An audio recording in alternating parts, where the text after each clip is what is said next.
Welcome back, everyone, to another episode of Behind Closed Deals. I have the pleasure of, I'm not even going to attempt to pronounce your last name, but Gurpreet. And the last name's easy, it's just Thind. Yeah, I know, but I'm always like Gurpreet. I don't know if I should say it Thind or... Yeah, that's it. Yeah, okay, Perfect. okay. Yeah.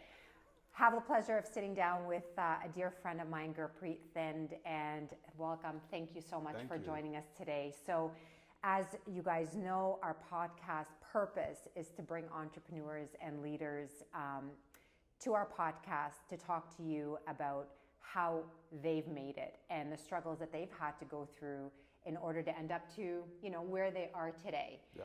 And, with you being in real estate, and I remember you telling me your background is banking. Finance, yeah. Finance, so that was, a huge difference, but not really. It kind of incorporated into that. Would love to know your path the path that you've taken from finance to get to real estate, and then where you are in real estate. What made you choose real estate as opposed to any other industry, and where you see yourself 5-10 years from now? Sure, I would love to. Thank you for having me, first of all. My pleasure. An old coach of mine actually said this to me, and I've really started to lean into it. He's like, "Gee, you're a unicorn." I'm a unicorn. Aww. Because I'm an empath on the extreme scale, but I am also an analytical brain on the other side. Mm-hmm. And those two things usually don't mesh together. They don't, yeah.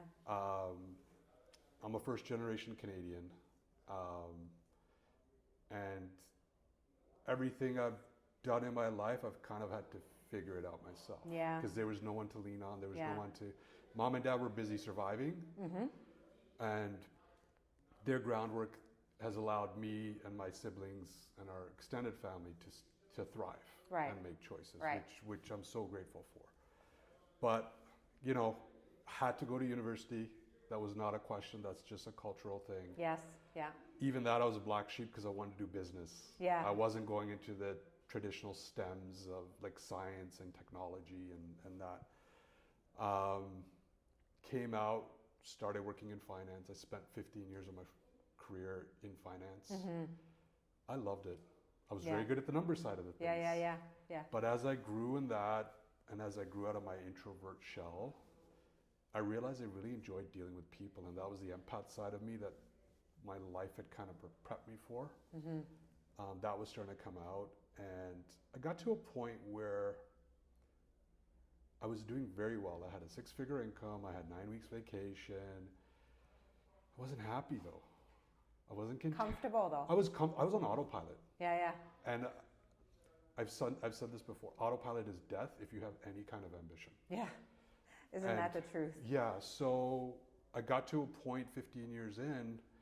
My wife and I were a couple of years married already.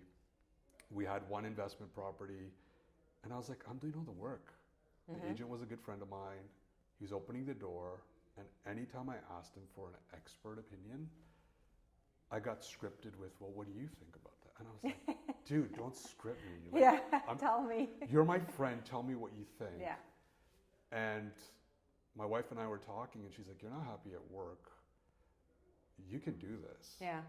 Like, you have that whole analytical side. You can break it down for people, and you get along well with people. Give it a shot. So I made up my mind. I think the universe was listening because I was waiting for my bonus one year. I was a month away, and I got downsized, and it was the best thing that happened to me. Like, wow. HR called me in. They're like, gee, we're downsizing you. I'm like, okay. Yes. We're giving you X dollars and whatever. They gave me a great package, and she's like, take the weekend, think about it. And I'm like, I'm signing right now. I had a big smile on my face. Yeah. And that was 11 years ago, and I haven't looked back. That's amazing. And was there a particular person in your life that made you or influenced you to choose real estate, or was it always in the back of your head? I think being in the finance space and seeing like the stocks, the bonds, and all that stuff, and then just looking at the world at large, every multimillionaire, billionaire, real estate was their foundation of their portfolio. Mm-hmm. And even though I was in finance I couldn't pick a stock or bond for the life of me, but I could say, I know this brick and mortar place, it costs me X, it carries for Y, and it's going to make me X dollars a month. It's the one investment that you can make that you can predict. Yes. The outcome of that. And then, because I was a data guy, I also started looking at, well, who's moving into the area? Are they gentrifying? I think one of the best things I learned when I was early on, one of my mentors said, gee, if there's a coffee time in the neighborhood, it's a good time to get in. If it's a Tim Hortons, it's starting to gentrify. If it's a Starbucks, you missed the boat. Wow, that's a great analogy. So if I'm looking for real upside, yeah, I'm looking that there's no Starbucks in the neighborhood. If it's a mom and pop shop or whatnot, those are the places. And so when we started investing, I was able to leverage my finance knowledge of, hey, I can take this equity out of my principal place and buy the next one. Are you actively an investor as well in real estate? I've slowed down. I will be ramping up because of my boys and because of where the industry is now and where we are in our marketplace. I need to get in now for them so that they have something when they're ready to kind of leave the nest. Do you feel that for me, I always feel real estate is a career that leads into a multitude of different paths. So it's not just real estate. You can get into coaching, training, marketing. You can get into the most important one is investment properties and building your portfolio. And I love that you said at the beginning where, the billionaires of the world, if you look at their portfolio, it's not stocks, it's real estate. Yeah. So for you, is that how you feel that you are going to take that path, is into this is what I want my kids to learn off of me in order to build their portfolio for the future? Yes. I mean, as a parent, you know this. Yes, yeah. At the end of the day, I just want them to do what will make them happy. Our job as parents is to allow them the freedom to do that. Right. And I think real estate for me is going to do that. So I started with one of the big brands because I thought that was going to help my career. I'm an introvert by nature. Yeah. Like a lot of people in this industry is kind of crazy. Yeah.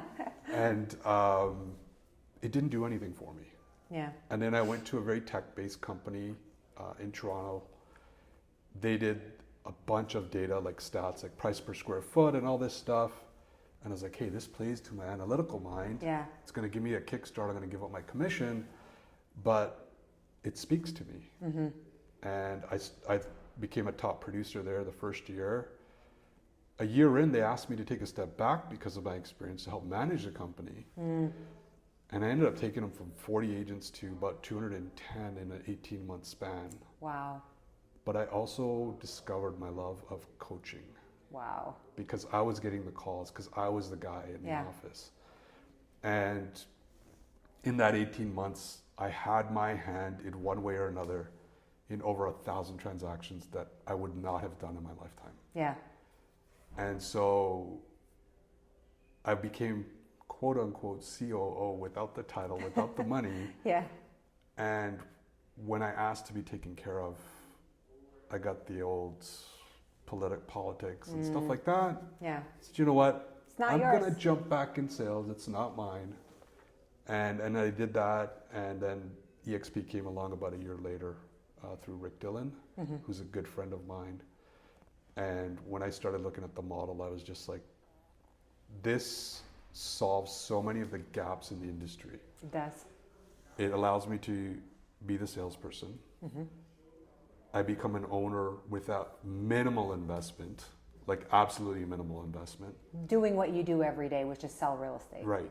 And on top of it, they're offering me the third stream of actually, if I'm going to help agents succeed and grow the company, I'm going to be rewarded for it. And the fact that I could will that and build that business and leave it to my kids. Yes. So I don't care if they want to be doctors, lawyers, whatnot. When they're 18, they're getting their real estate license because daddy's building something for you. And that can be your passive income stream for the rest of their lives. That's the big differentiating factor. is that, you know, it allows you, when you're at a traditional brokerage, and there's a lot of good traditional brokerages, however, you're always working to build someone else's business and someone else's retirement plan. As opposed to being with EXP, you are building your own business and your own retirement plan. Yeah. And by doing that, you are attracting agents to the company, but with the attraction, you are also giving every single agent you attract the same opportunity that you have, which is something unheard of. And that's what I think brings a lot of the collaboration in the company and the togetherness. Now, we are a virtual brokerage. How do you feel? What was the biggest difference for you being a virtual brokerage and belonging to a brick and mortar? I think coincidentally it just coincided with the pandemic. Yeah. So everybody was virtual at the time. Yeah. And so as we were transitioning, EXP already had all the tools and systems in place for you to thrive. Yeah. So it made it much easier. Going back to something you said about the retirement and everything, that was the reason I left finance.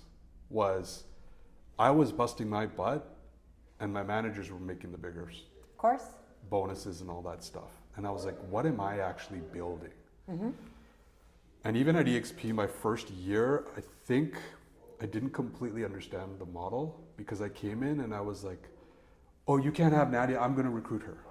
Right. Because she's a top agent. And it wasn't until I flipped my mindset to say, wait a minute, I'm an owner here. Yeah. I don't care if Nadia signs with me or Rick or somebody else. I want her at EXP because she's a top agent. And guess what? She's going to add to the bottom line, which means as an owner and a stockholder, I'm making money anyways. Yeah. And that's the secret sauce that leads to the collaboration that we see with so many of our big teams and producers. Yeah. Is they have that mindset of we're all owners in this together. I 100% agree with you, and that's what makes it so easy is there is no competition. No. We are all working for the exact same thing, and everyone that we bring on, it's because we want to give them that same exact opportunity. Now, we look at different generations. I mean, we look at the broker owners now, the majority of them are at a retirement phase of their life. Yeah. If we looked at the younger generation coming into real estate, how do you think they are looking at real estate? Are they envisioning real estate in a brick and mortar, or is a virtual the more type of brokerage that they're going to be leaning into, and why? I think it's virtual whether they know it or not. And I think that social media culture is the perfect example of that because their lives are online. Yeah. My kids are into Minecraft. They're 7 and 9, my boys. Yeah. And I went to them and I'm like, why are you guys playing video games? I bought you this video. You're watching somebody else play the video game. Why aren't you playing it? I bought it for you. And my little guy turns around. He's like, Dad, but he goes, you watch basketball. Why don't you go play? And I was like, you know what? That is a very good statement. And he's going to be the salesman. I know it. Yeah, he's wired that way. But because their lives are iPad, iPhone, online, their whole interaction, like I see my cousins that are in their teen years, they're all together in the room and they're all on their phone. But they're all conversing and they look up once in a while, hey, what are you doing over there? And then they go back to their phone. And they're all caught up on each other's conversations. 100%. Yeah. And so I think the younger generation, they are plugged in. They're hardwired almost. It's like they're born with the iPad in their hand. Yeah. And so it's second nature to them. Yeah.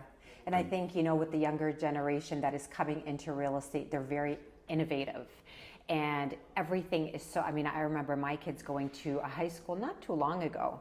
And the high school, the library could not have been bigger than the size of one of your offices because they checked out books on iPads. Yeah.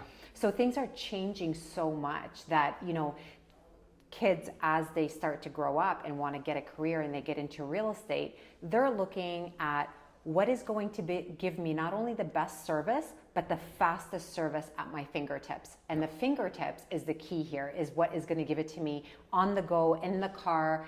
I don't want to have to go into a physical location, because to them, time is everything. Yeah. And anything that they can save time on is just absolutely perfect. So I think it's going to be really appealing for agents, especially what I find is when they are doing sales and they can do it in multiple provinces. They can do it in different provinces, which would give them that opportunity. Or if they're doing attraction, they can do it in multiple countries, which would give them that opportunity. So that's something that I feel is going to be really appealing to the younger generation. Now, pivoting completely off of that, you had condo.ca. Yes. Tell us a little bit about condo.ca and the success of condo.ca. So that was my second brokerage, the analytical mind.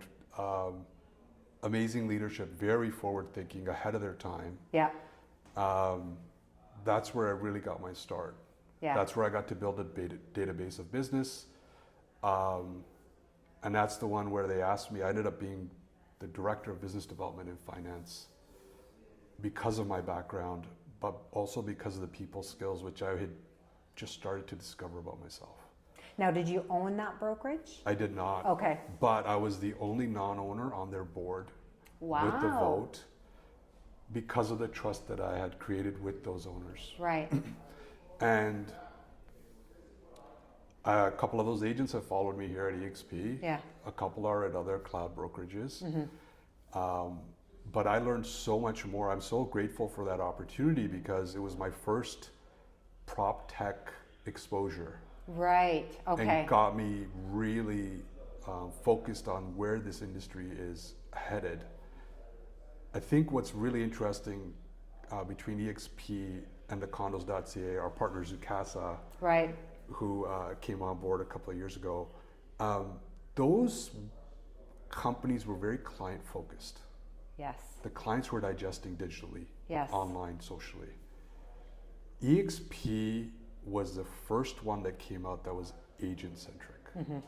Hey guys, as agents, this is how you're going to leverage technology to service the clients who are already using it. Right. That was the big appeal to me. And then when I saw they brought Zoocasa into the fold, I was like, okay, they're marrying the two. This is awesome. Perfect, yeah.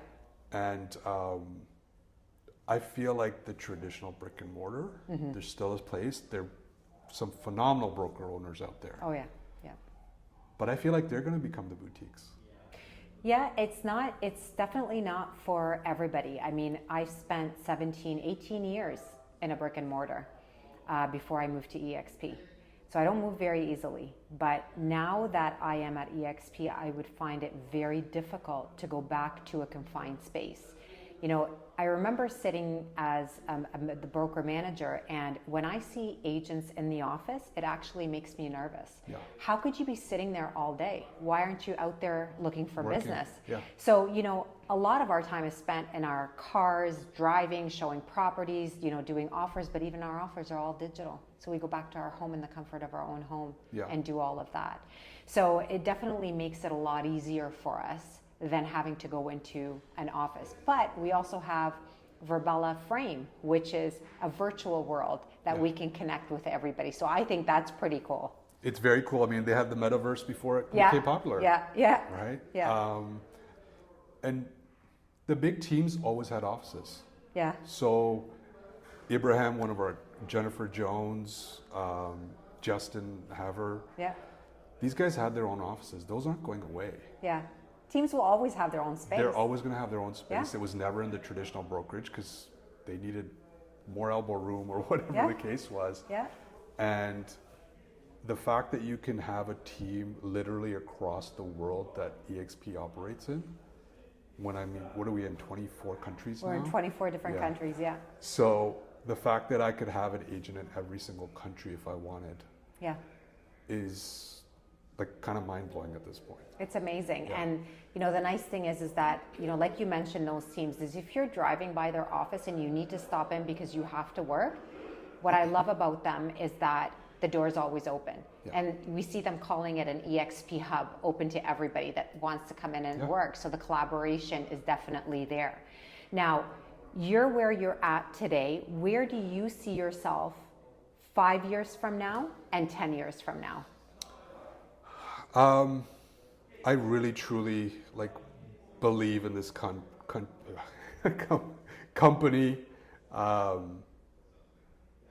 I'm an EXP for lifer, and I've had the privilege of helping over 100 agents at this point. It's amazing. Change their lives. Yeah. My goal is to make that 1,000. That's amazing.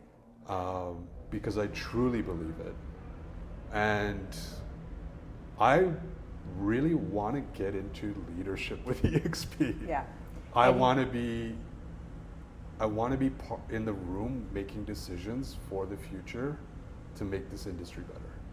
You definitely have the characteristics. You've done a phenomenal job leading the agents the organization that you currently have. Thank you. I think people look up to you and respect you, and your coaching is second to none. It's phenomenal. Thank you. I think your goals are amazing, and that's what we always continuously, go for more, and never give up, because we've all had the moments where it's like, I'm not doing this anymore. Yeah. Why am I doing this? I'm comfortable. Why should I be doing more? But it's those leaders that never give up, that continue going, because there's so many people that depend on you. And it feels great, but it's also heavy.